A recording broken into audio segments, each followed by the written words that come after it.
아주 어릴 때 말을 못 알아들으니까 따끔한 매로 그것을 멈추게 만드는 것이 성경적 매입니다. 고등학교 1학년 아들은 때리는 거 아닙니다. 때려서 안 돼요. 그래서 더군다나 때리면 할 수 없이 맞겠죠. 그래도 착하니까 맞아요. 요즘은 안 맞는 아이도 있어요. 때려서 이 마음속에 오히려 분노, 그리고 마음을 딱 닫아버려요. 그럼 더 이상 앞으로는 더 대화가 안 돼서 큰 문제를 가질 수 있습니다. 그래서 때리는 건 안 되는 거고 우정 어린 설득이 필요한데, 특별히 고등학교 1학년 정도 아들이면 사실은 아빠의 역할이 중요합니다. 이제는 엄마의 말 가지고는 잘 안 됩니다. 이때 아빠가 개입을 해주셔야 됩니다. 아빠가 학원이나 앞에 학교 앞이나 딱 섰다가 기다렸다가 데리고 나가서 어디 맛있는 거 사주고 어떻게 지내니? 막 이래야 돼요. 그때 공부 잘하니? 그런 소리 하면 안 돼요. 그래서 어떻게 지내니? 하고 묻고, 그 다음에 요즘 너 교회 나가는 거 힘드니? 왜 나가는 거 어렵니? 하고 그 얘기를 들어봐야 됩니다.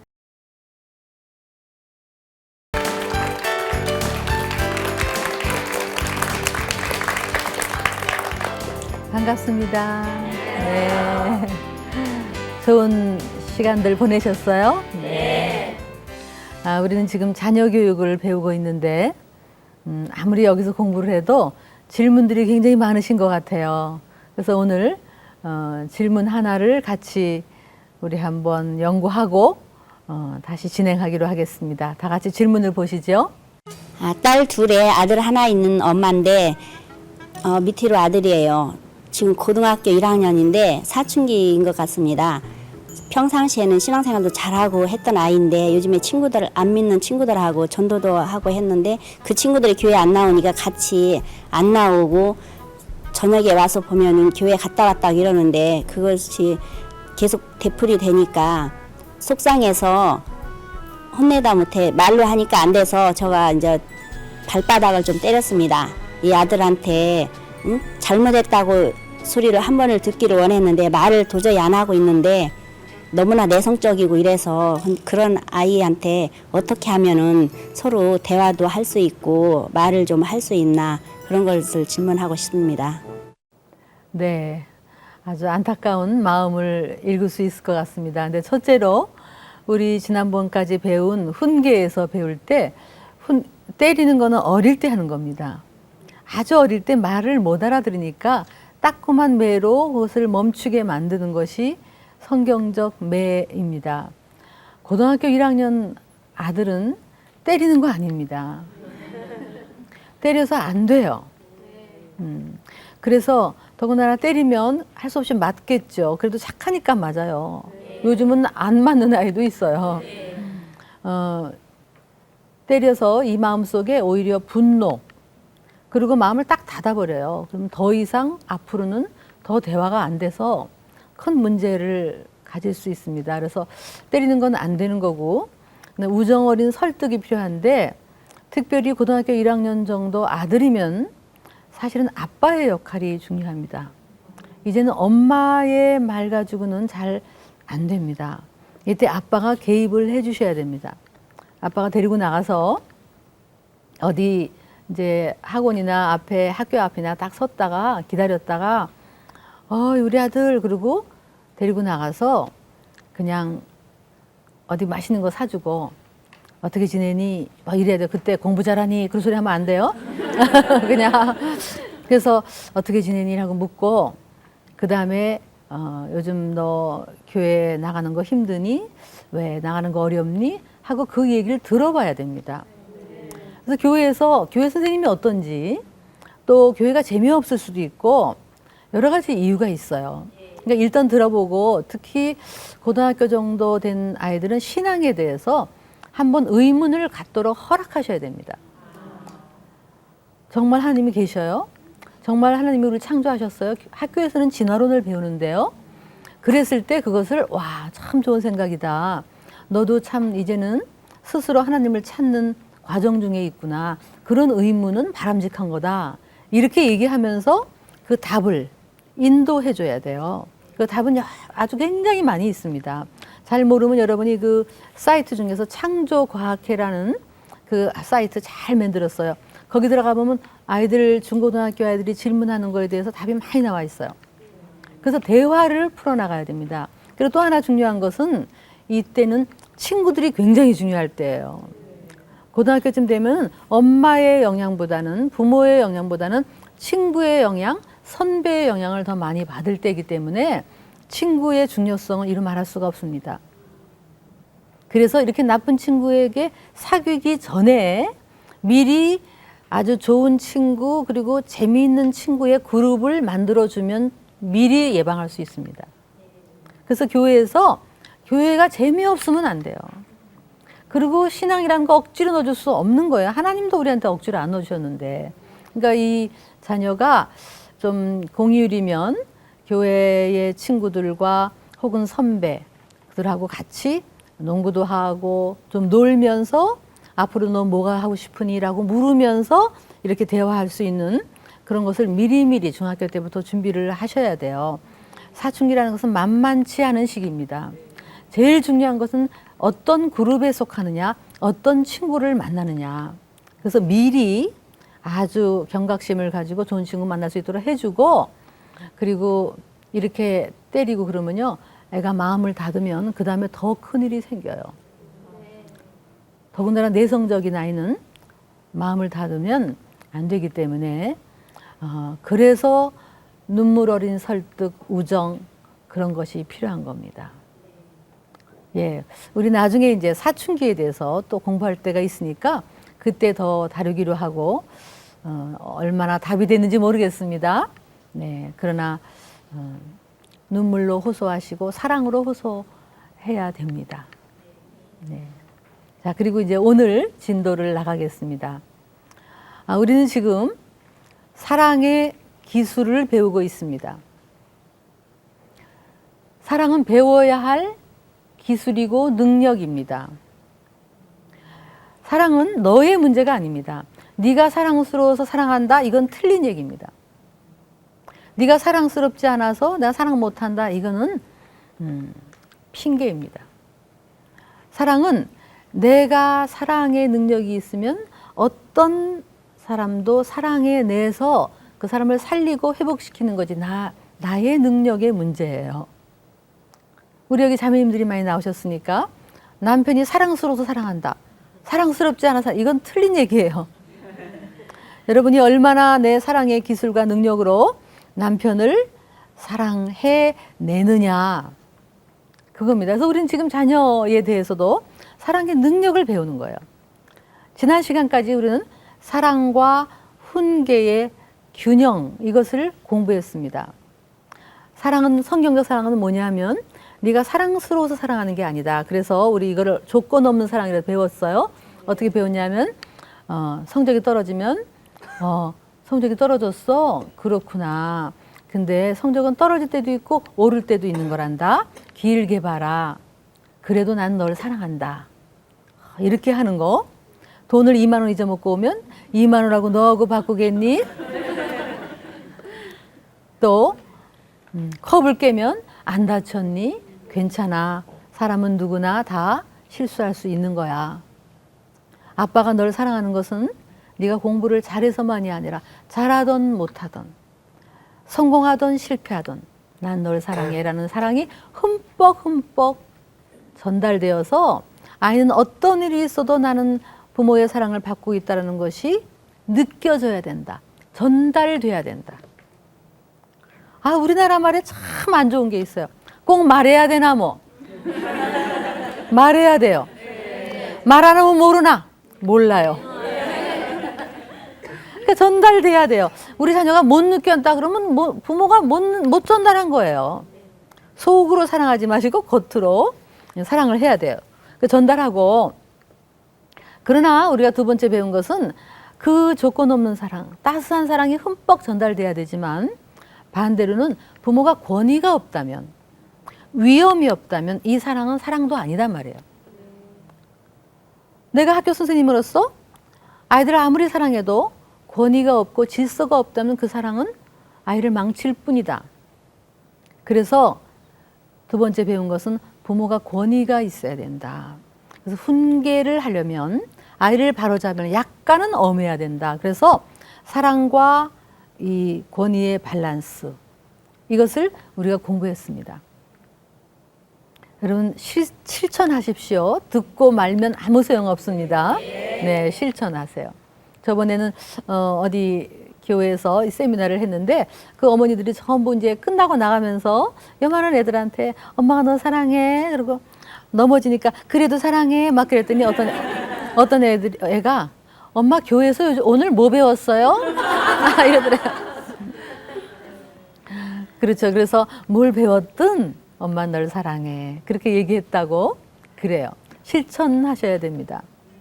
이제 오늘부터는 이렇게 아이의 그 나이별로 이렇게 나누어서 하겠는데 오늘은 이제 막 태어나서부터 아주 어린 시절까지를 좀 다루어 보겠습니다.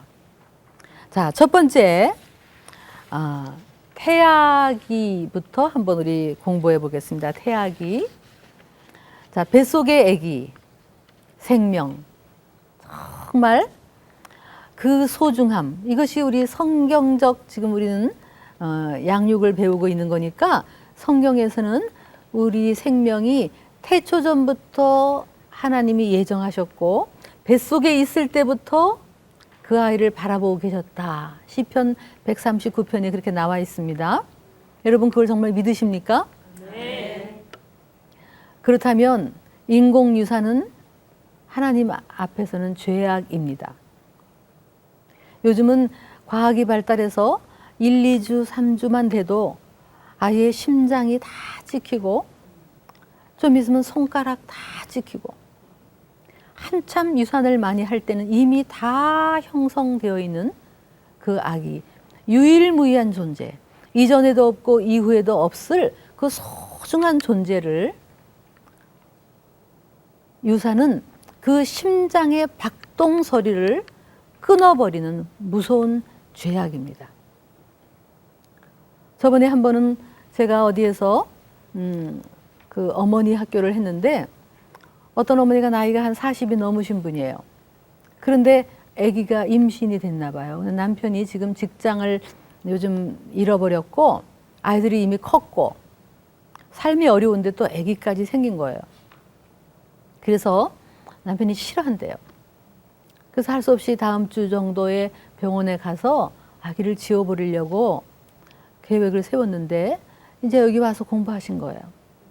그 어머니가 눈물을 흘리며 들으시더라고요. 끝나고 가면서 기도해 달래요. 그래서 저희 몇 명이 가서 제가 기도했어요. 하나님, 이 아이를 보호해 주십시오. 이 아이 때문에 이 가정이 복받게 하시고 웃음이 회복될 수 있도록 지켜주십시오. 이렇게 기도하고 보냈어요. 그리고 저는 한 3년 이상 지난 것 같아요. 근데 제가 어디에서 예배를 인도하고 있는데 어느 어머니가 끝나고 저를 만나러 오셨어요. 저 기억하겠습니까? 그래요. 제가 낯이 익은 것 같은데 누구시죠? 그랬더니 지난번에 그 아기 때문에 기도해 준 사람입니다. 그래서 내가 네, 기억나요. 그랬더니 첫 마디가 제가 물어본 게 아기는요? 그랬더니 교수님, 그 아기가 지금 커서 막 그냥 온 집에 웃음꽃이 피고 지금 막 뛰어다니고 걸어다니고 막 그 중고등학교 다니는 아이들이 말이 없던 애들이 걔 때문에 온 집이 애들이 일찍 들어오고 그리고 아빠도 웃음꽃이 피고 그 이후 또 하나님이 은혜 주셔서 아빠도 직장을 다시 갖게 되고 그 애가 없었으면 어쩔 뻔했나 몰라요. 너무 소중한 아기예요. 그래요. 제가 돌아오면서 막 천하를 얻은 것처럼 기뻤어요. 한 생명을 얻은 것 때문에. 그건 제 마음이 아니에요. 하나님의 마음이에요. 한 생명을 얻은 것. 지금 너무나 많은 생명들이 뱃속에서 죽어요. 밖에서 죽이면 유아살인이고 뱃속에서 죽으면 괜찮은 것이 세상법이에요. 그러나 하나님의 법은 달라요. 어쩌면 그 아이가 지금 태어났으면 지금 어디선가 너무나 하나님을 경배하고 그리고 꼭 있어야 될 존재로 살아있을 텐데 많은 아기들이 그 학대를 받는 거죠. 살인을 당하는 거예요. 제가 이 아이의 어린 시절을 공부하기 전에 이 말씀을 드리는 이유는 우리 어머니들 이 뱃속에 잉태된 아기를 보호하실 줄 알아야 돼요. 우리는 너무 이기적이에요. 나 때문에.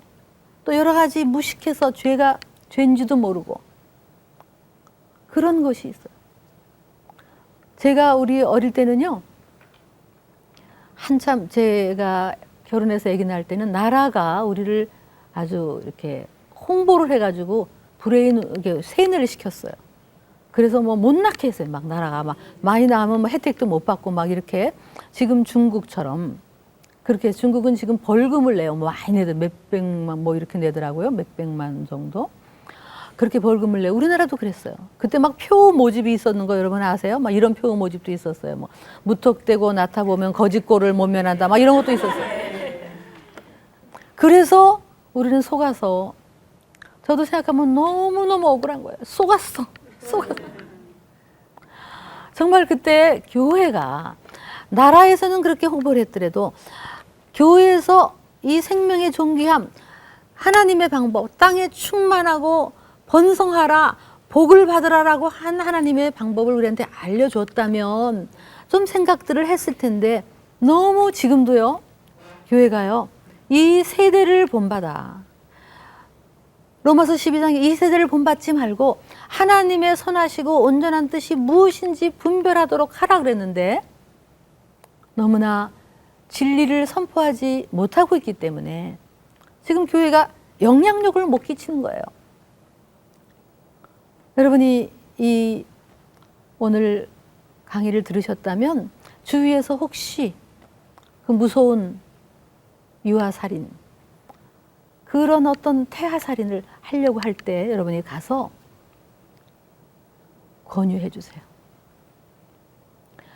그리고 물론 우리 중에 어쩌면 과거에 그런 경험이 있으신 분이 계실 거예요. 그 통계에 의하면 그 이후에 오는 그 심리적인, 정신적인 그 후유증이 말도 못하대요. 아기만 봐도 고통스럽고 죄책감에 시달리고 그게 많이 있는데 죄책감은 하나님이 원하시는 거 아니에요. 죄책감은 우리를 참 이 뼈를 막 상하게 만들어요. 우리가 죄를 지었을 때 죄책감에 시달리면 그것은 복음이 아니에요. 죄는 하나님 앞에 가져가서 십자가의 그 보혈 앞에 내려놓고 깨끗이 용서받으시고 예수님의 보혈로, 그리고는 더 이상 그 죄를 생각하지 않는 거예요. 이제 죄에서 자유하고, 그리고 이제는 미래만 바라보고 사는 것이 바로 복음이기 때문에 여러분이 과거에 그런 경험이 있으면 한 번쯤은 하나님 앞에 정말 진심으로 회개하시고, 그리고 나서는 거기에 연연해 하지 마시고 흰 눈처럼 깨끗게 하시는 하나님의 그 은혜를 입고 앞으로 나아가는 그런 축복이 있으시기를 바랍니다. 그래서 많이 나으셔야 됩니다. 다시 한번 우리 축복할까요? 많이 나으세요. 옆에 분 해보세요. 많이 나으라고. 많이 나으세요. 해보세요. 네. 네. 자, 그리고 요즘은 태아는 애 뱃속에서 엄마의 정서와 아주 밀접한 영향을 가집니다. 엄마가 정서적으로 막 불안하면 애가 다 느낍니다. 애들이 다 뱃속에서 느낀다고 여러분 딱 생각하시면 돼요. 그러니까 밖에서 와장창창창 이 웬수야 그럼 애가 다 알아요. 그러니까 그 엄마가 뱃속에서 아이를 잉태했을 때 편안하셔야 됩니다. 정서적으로 안정감이 있으셔야 돼요. 그래야 성격이 유순해지고 아이가 편안함을 느낍니다. 그래서 혹시 이 방송을 들으시는 청취하시는 우리 시어머니 계시면 며느리가 아기를 가졌으면 편하게 해주세요. 그게 손주 사랑입니다. 될 수 있으면 찾아가지 마십시오. 그래서 그리고 여기 이 방송을 시청하시는 아빠 여러분, 아이를 잉태하신 아내를 편안하게 해주는 거, 그것이 아기 사랑입니다. 스트레스를 어머니가 안 받아야 되고 어머니는 계속 배에다가 손을 얹고 기도하셔야 돼요. 아기야, 나는 너를 사랑한다. 아기야, 환영한다. 나는 너를 기대한다. 아무 염려하지 마라. 뭐 이렇게 해주고, 그리고 맞이할 준비를 하셔야 됩니다. 태아기 중요합니다. 그리고 이제 애가 태어났어요. 막 태어났으면 그다음부터 이제 유아기라고 부르죠. 자, 유아기에는 제일 먼저 신뢰를 경험해야 된다. 이렇게 얘기합니다. 신뢰. 우리 한번 해볼까요? 신뢰. 네. trust라고 하는데 신뢰를 얘는 경험해야 됩니다.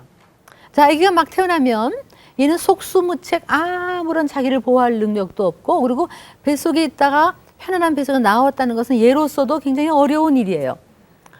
아주 모든 환경이 낯설고. 그래서 제가 이렇게 미국에서 아기 낳는 과정을 본 적이 있는데요. 아기를 낳고 난 다음에 아이를 얼른 엄마의 이 가운 속에다가 이 피부를 그대로 아이 벌거벗은 채로 엄마의 요 가슴 위에다가 아이를 탁 엎어놓더라고요. 1시간 반 동안 이렇게 엎어놓게 하더라고요. 왜냐하면 아기는 뱃속에서 제일 소리 들었던 것이 엄마의 심장 소리, 꼬르륵 소리. 엄마를 제일 잘 이렇게 온몸으로 느꼈으니까 아이가 태어나자마자 엄마의 그 가슴에다가 1시간 반 이상 이렇게 콕. 그리고 또 밤에도 칭칭거리고 울면 또 아기를 자꾸 엄마의 그 품속에다가 이렇게 넣더라고요. 왜? 아기는 태어나서 이것이 너무 낯선데 아이한테 신뢰를 주는 거예요.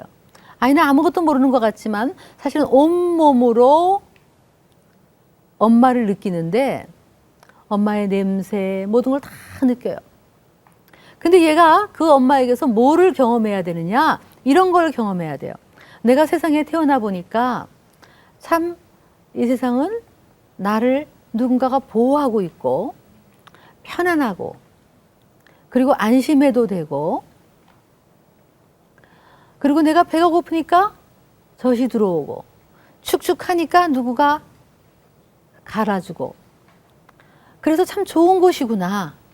이거를 경험하면 아이의 이 심리적인 이 과제 중에서 아까 말한 신뢰라는 과제가 마음속에 생겨버려요. 그러려는 나이가 들어서도 이런 아이가 돼요. 아, 이 세상은 우리 엄마처럼 편안하고 우리 엄마처럼 믿어도 되는구나. 내가 힘들 때 의지할 사람이 세상에는 있는 거구나. 그래서 내가 경계하지 않고 살아도 되는구나. 내가 정신 바짝 차리고 악착같이 그냥 그렇게 살아지 않아도 되는 거구나. 그러니까 그런 애들은 편안하고 그런 아이가 된다는 거예요. 그것이 엄마가 주어야 할 바로 신뢰라는 거예요. 그러면 여러분, 엄마는 어떤 성품이면 좋겠습니까? 엄마의 성품이 어떠면 좋을까요? 특히 어릴 때, 이게 전반적인 성품이지만 특히 어릴 때는 아이한테 엄마는 안전하다는 느낌, 그죠? 안전함과 안정감이 있는 엄마입니다. 그리고 일관성이 있어서 예측이 가능해야 됩니다. 자, 아이가 엄마 품에 딱 안겼을 때 안전하다라는 느낌. 여러분이 이제 이 공부를 하시고 나면 이제 엄마가 아주 유아를 안고 있는 걸 이렇게 보세요. 그러면 우리가 보여요. 아, 쟤는 참 편안하고 안전하다는 느낌을 받겠다. 그런 엄마가 있는가 하면 어떤 애가 와 이렇게 막 보채고 그러는데도 엄마가 이걸 안전하게 못 안아줘서 이렇게 왠지 좀 불안하게 느껴지는 것이 있어요. 우리가 보면 알아요, 이제. 그래서 아이는 안전하다는 느낌 딱 앵겼을 때 그런 느낌이 들어야 돼요. 그리고 일관성이 있어서 예측이 가능해야 돼요. 내가 빽 울면 그 엄마가 나타나서 어이구 왜 이렇게 울어? 왜 이렇게 칭얼거려? 배고파서 그래? 아이고 이렇게 하면 계속 그러면 얘는 내가 울면 누군가가 나타난다, 그 엄마가. 그러면 얘는 예측이 가능해요. 그러면 나중에 세상에 나가서도 예측이 가능한 사람이 되는 거예요. 그렇죠? 네. 근데 여러분이 만약에 우유를 먹인다고 생각해 보세요. 근데 우리가 모유를 먹이면 아이는 36.3도가 계속 나가잖아요. 그리고 빨면 나오고 안 빨면 안 나오고 그리고 부들부들하고 그게 있어요. 그런데 그러니까 아이가 뭐냐면 이제 예측이 가능한 거예요. 내가 빨면 나오니까. 그리고 그 똑같은 농도로. 그런데 이제 만약에 우유를 먹인다고 생각해 보세요. 그 우유를 먹이면 우리가 이제 아무리 해도 이제 어떤 때는 아기가 이제 배고파서 우유를 내 우유가 어느 날은 뜨거워. 어느 날은 차. 어느 날은 빨아도 안 나와. 어느 날은 왕창 쏟아져. 그러면 얘가 어떻게 할까? 아기가 이 세상 처음 태어나서 경험한 게 뭐냐면 와, 이 세상 믿으면 안 되겠구나. 그럼 아이가 왠지 좀 불안하고 예측이 불가능한 그런 성격이 되지 않겠냔 말이에요. 그러니까 불안하지. 경계심이 생기지. 자, 여러분 한번 자기 자신을 먼저 생각해 보세요. 나는 엄마로서 일관성이 있고 예측이 가능한가? 아니면 성격이 왔다 갔다 왔다 갔다 해가지고 애들이 오늘은 엄마 기분이 어떤지 예측이 불가능해. 자, 어떠세요? 한번 쳐다보면서 예측이 가능한가? 얼굴 한번 보세요. 안정감이 있나? 신뢰를 줄 만한가? 아니면 불안을 줄 만한가? 한번 보셔요. 이게 엄마의 특성이에요. 예측이 가능해야 돼요. 그래서 여러분 안 좋은 게 뭔지 아세요? 아기가 태어났을 때 이제 막 1살 반까지 이 기가 막히게 아주 중요해요. 어릴 때. 근데요, 어느 날은 이모가 봐줘. 어느 날은 할머니가 봐줘. 어느 날은 시어머니가 봐줘. 어느 날은 또 누가 도와주신 도우미 아주머니가 봐줘요. 어느 날은 뭐 아가방에. 그러니까 아이가 막 그냥 태어나서 이 집 저 집으로 어느 날은 우리 집이 형광등이야. 어느 날은 백열등이야. 어느 날은 추워. 어느 날은 안 추워. 막 난생 태어나서 처음 경험하는 환경들이 또 돌보는 사람들이 팍팍팍 바뀌어요. 그럼 얘가 어떻게 신뢰가 형성이 되겠어요?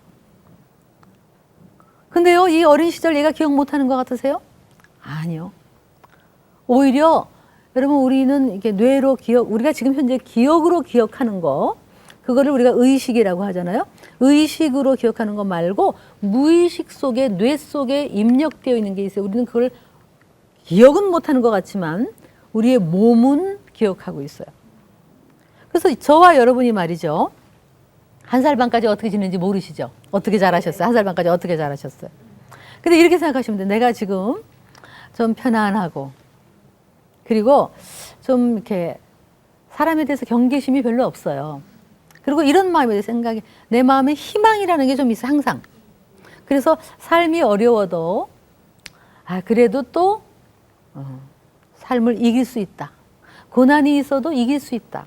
그리고 나쁜 일이 있지만 그래서 결국은 잘 될 거야. 그래서 어려움 속에서도 고난을 이길 수 있는 힘이 있는 분. 그리고 왠지 이 세상에 나쁜 사람도 있긴 있지만 그래도 좋은 사람이 더 많아. 뭐 이런 믿거니 하는 이런 어떤 신뢰가 있는 분. 그런 분 1살 반까지 잘 지낸 분이에요. 그런 분은 어머니가, 내 엄마가 굉장히 푸근하신 분이고 나를 많이 품어주고 그리고 예측이 가능한 분이고 그리고 나한테 안전하다는 느낌을 가지신 어머니예요. 여러분의 어머니는 어떤 분이셨어요? 저는 제 엄마를 생각해 보면 지금 돌아가시고 안 계셔요. 근데 제가 1950년에 태어나서 6.25에 태어났어요. 그러니 얼마나 환경이 어려웠겠어요. 아마 폭탄 소리도 들었을 거예요. 저는 기억은 못하지만 제 몸은 기억하고 있을 거예요. 그리고 굉장히 먹을 것도 없었고 그랬죠. 근데 지금도 제가 우리 엄마 하면 기억나는 건 엄마의 그 부들부들한 살. 그게 저한테 이렇게 바로 옆에 있는 것 같아요. 엄마의 부들부들한 살. 만지면 이제 체온이 느껴지고 따뜻하고 내가 힘들 때 달려가면 나를 위로해 줄 것 같은, 품어줄 것 같은 그 엄마의 기억이 저한테 있어요. 저는 어떻게 자랐는지 모르지만 그 엄마의 기억 때문에 내가 그 어린 시절 엄마 품에 안아서 환경은 많이 어려운 환경이었겠지만 내가 신뢰를 얻을 수 있었을 거다라고 제가 추측을 해요. 그래서 제 성격이 이렇게 좋은 거예요. 그래서 제가 고난 속에서도 제 마음에는 희망이 있어요. 그래서 이런 분들은 나중에 나이가 들어서 하나님이 신실한 분이다. 하나님은 네가 울 때 위로해 주는 분이다. 예수님은 네가 울 때 같이 체휼해 주시는 분이고 눈물을 닦아 주시는 분이다. 그러면 잘 믿어져요. 왜? 그런 경험을 한 사람은 이게 잘 믿어져요.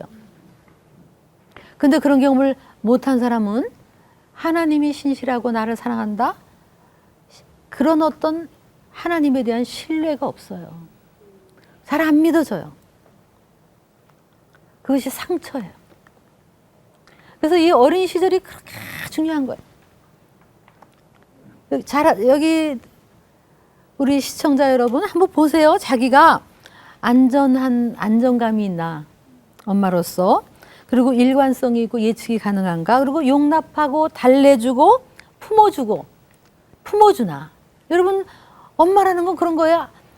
어린 시절이 아니더라도 아이가 바깥에서 살다가 힘들면 엄마 하고 뛰어들어오면 그래 아유 오늘도 학교에서 힘들었지 이렇게 달래주는 게 엄마예요. 근데 엄마 그러면 빨리 씻고 공부해 이러지 말고 일단 좀 달래주세요. 일단 아이고 우리 딸 우리 아들 오늘도 힘들었지 그렇게 얘기해 주는 걸 첫 번째 시작해야 돼요. 그게 누구예요? 엄마지. 특히 요 아기일 때는 더 그래야 돼요. 그래서 엄마의 속성이 어떻다고요? 안전하고 안정감이 있고, 그리고 일관성이 있어서 예측이 가능하고, 그리고 용납하고 달래주고 품어주고, 그리고 민감하게 반응해주고. 그래서요 아이가 옹알옹알 하면요 엄마가 가서 옹알 같이 아이고 뭐 이렇게 말이 많아 이렇게 말이 많아 그럼 애가 옹알이가 더 많아져. 왜냐면 누군가가 말하고 있으니까 옹알 많아지는 거예요. 그 내용은 상관없어. 애는 그냥. 근데 옹알이 반응을 안 해주면 옹알이가 줄어요. 여러분 유아도 우울해요. 우울한 아이 저는 볼 수 있어요.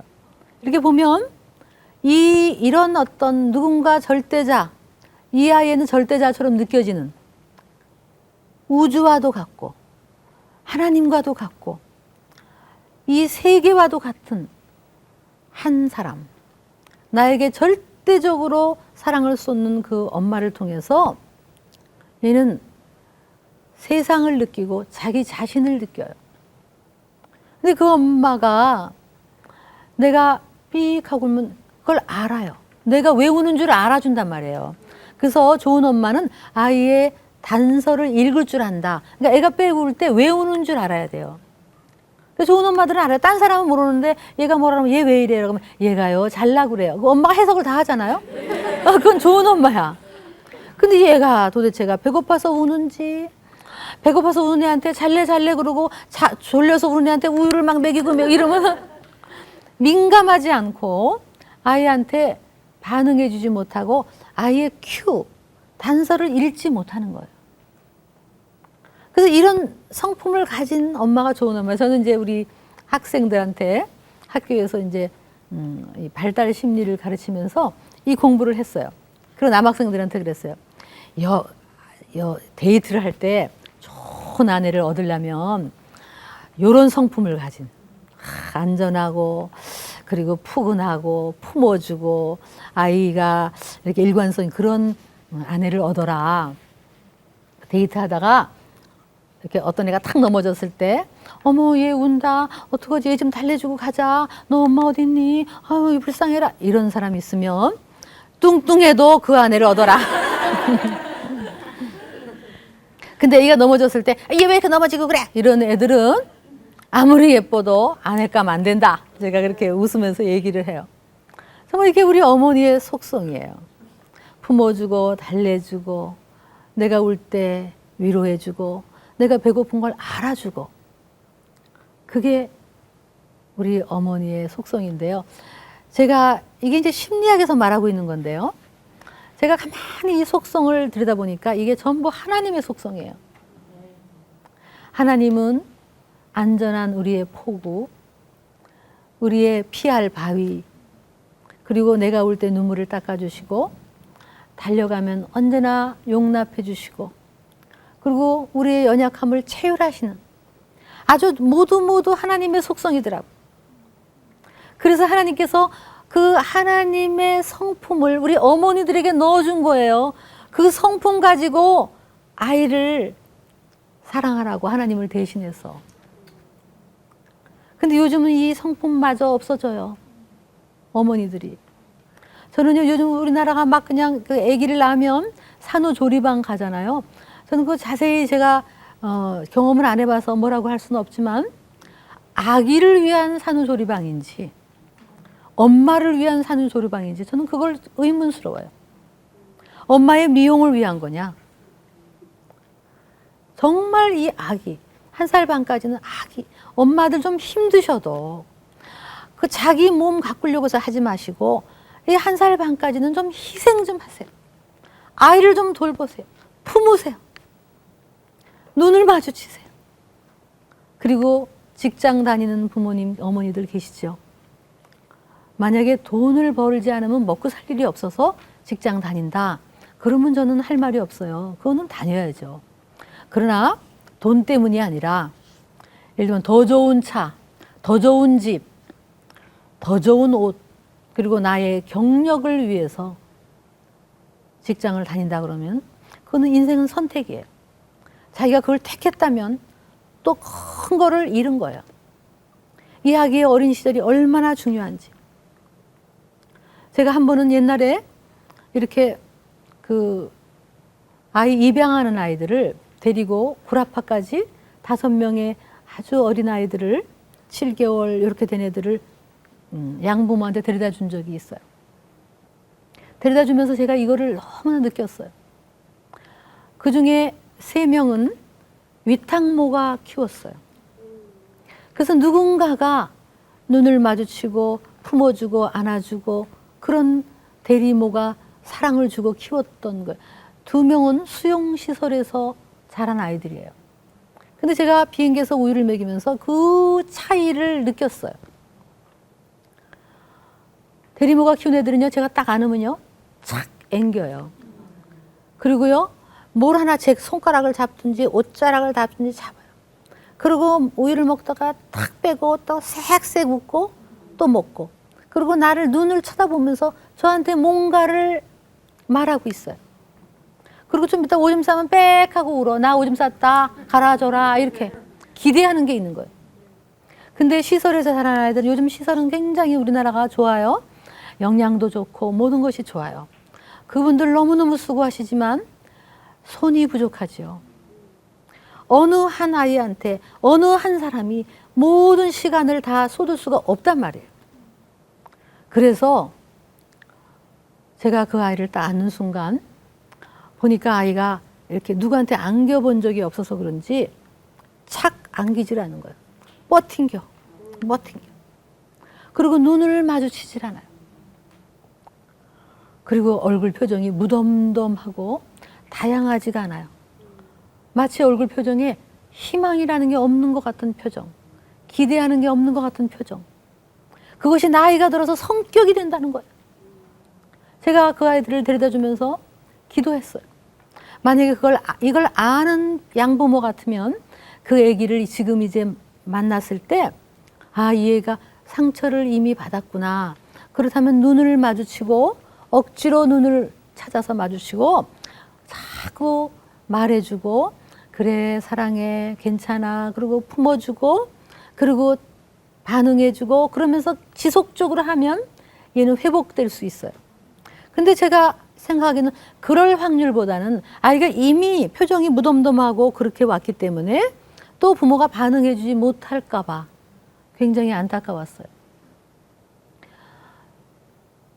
우리 어머니 시청자 여러분, 여러분은 아기를 키울 때 전문직입니다. 전문직. 아주 풀타임 전문직이에요. 여러분이 월급을 어마어마하게 받는 거예요. 친구들이 뭐 하니? 그러면 나 아무것도 안 해. 이런 소리 하지 마세요. 내가 왜 아무것도 안 해? 어마어마한 일을 하는 거예요. 자긍심을 가지시고 그 대신 요즘 직장을 다녀도 힘든 거예요. 그러니 이 애를 키우는 게 쉽겠어요? 전문직인데. 이 아이한테 신뢰를 주세요. 그럼 얘가 성격이 어떤 성격이 되느냐? 여기 보면은 여러분이 아마 제 책을 가지신 분은 87쪽을 보시면 되고 거기 뭐 이런 이 세상은 본질적으로 믿을 만하다. 나쁜 사람들도 있지만 좋은 사람들이 더 많다. 삶은 어려워도 결국은 잘 된다. 하나님은 선한 분이다. 그리고 하나님의 신실한 약속이 믿어진다. 고난 속에서도 나는 이길 수 있다. 이런 성품이 된다는 거예요. 우리 거기 성경 한번 읽어볼까요? 이사야 49장 다 같이 시작. 여인이 어찌 그 젖 먹는 자식을 잊겠으며 자기 태에서 난 아들을 긍휼히 여기지 않겠느냐. 그들은 혹 잊을지라도 나는 너를 잊지 않. 우리 하나님이 이렇게 말씀하셨어요. 젖 먹는 여인이 어찌 그 젖 먹는 자녀를 잊겠냐. 못 잊죠. 온통 그 아이에게 신경이 가 있어요. 근데 그들이 혹 잊을지라도 하나님은 저와 여러분을 잊지 않으신대요. 이거 믿으십니까? 아멘. 우리를 바라보고 있고 우리가 울 때 눈물 닦아주시고 우리의 아픔을 읽으시는 그런 하나님이에요. 그래서 우리가 이런 마음을 가지고 자녀를 키워야 돼요. 그렇게 되면 자녀는 그 다음부터 뻗어나가. 여러분 보세요. 1살 반까지 잘 키우면 그 다음부터 훨씬 쉬워요. 요때 시간 투자를 잘 힘들어도 하면 옛날에 애 손 탄다 이거 다 거짓말이에요. 그거 믿지 마세요. 이때는 품어주고 눈 마주쳐주고 안아주고 그리고 자꾸 말해줘야 돼요. 이 세상은 좋은 거란다. 삶은 좋은 거란다. 그렇게 하셔야 돼요.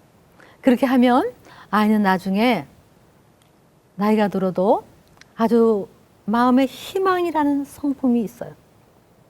그러면 살다가 어려워도 이길 수 있는 그 탄력성, 어떤 그런 끈기가 우리 속에 있는 거예요. 그리고 이때 엄마와 애착이 잘 된 아이들이 나중에 지능도 높고 친구하고 관계도 좋고 인기도 좋다. 이거는 제 얘기가 아니라 연구 결과예요. 어떠세요? 다시 낳고 싶으시죠? 네. 네. 정말 어릴 때 좀 힘들어도 이 1살 반까지 잘 키워야 돼요. 이게 하나님의 마음이에요.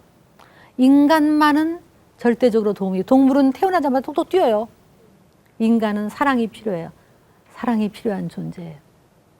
하나님의 사랑이 필요한 우리인 것처럼 우리 아이는 엄마의 사랑이 필요한 거예요.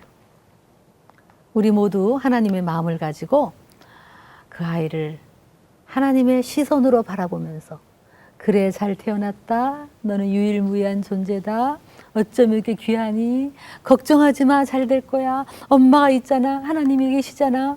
라고 말해줘서 그의 마음속에 신뢰, 희망이 꼭 심어지는 그런 축복이 있기를 바랍니다. 우리 잠깐 기도하겠습니다. 여인이 어찌 그 젖 먹는 자녀를 잊겠냐마는 혹 그들은 잊을지라도 나 여호와는 너희를 잊지 않는다는 말씀을 주셔서 감사합니다. 하나님, 우리 삶이 어려워도 하나님을 신뢰함으로 다시 그 고난을 이길 수 있는 희망이 우리 안에 있게 하여 주시옵소서. 우리 자녀를 그렇게 사랑하게 하여 주시옵소서. 감사드리며 예수님의 이름으로 기도드렸습니다. 아멘. 네, 수고하셨습니다.